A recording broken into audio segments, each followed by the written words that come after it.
Vijay double தொடர்ச்சியாக அதிமுகவை ஊழல் சக்தின்னு விமர்சித்துட்டு வராரு.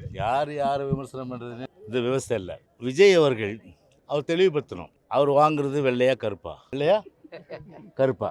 கருப்பு எவ்வளோ, வெள்ளை எவ்வளோ, வருமான வரி எவ்வளோ செலுத்தியிருக்காரு? இன்றைக்கும் உயர்நீதிமன்றத்தில் கோர்ட்டில் கேஸ் இருக்குது, அது வேறு விஷயம். நான் அதுக்குள்ளே போக விரும்பலை. அப்படி ஒரு கருப்பு வெள்ளை இப்படியெல்லாம் வாங்கி அது சமூகத்துக்கு கேடு இல்லையா?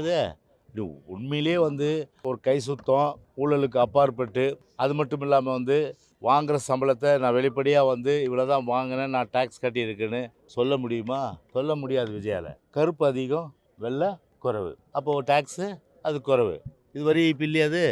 அதனால் யாரை விமர்சனம் பண்ணுறது ஒரு விவசாயிகள் வேணும். சரி, பக்கத்தில் இருக்கிற ஆதவர்ஜுனா யார்? லாட்டரியிலே செல்வம் குவித்தவர் ஆதவர்ஜுனா அவர்கள். அவர் வீட்டில் போய் சாப்பிட்றாரு. இவர் இந்த பாவப்பட்ட எவ்வளோ பேருடைய ரத்தத்தை சுரண்டி கொளுத்தவருடைய வீட்டில் போய் இவர் போய் சாப்பிட்றாரு. இவர் சரி, அப்படியே எடுத்துக்கினா கூட சரி. இன்றைக்கி இந்த கட்சியை யாருடைய பணத்தில் நடக்குது?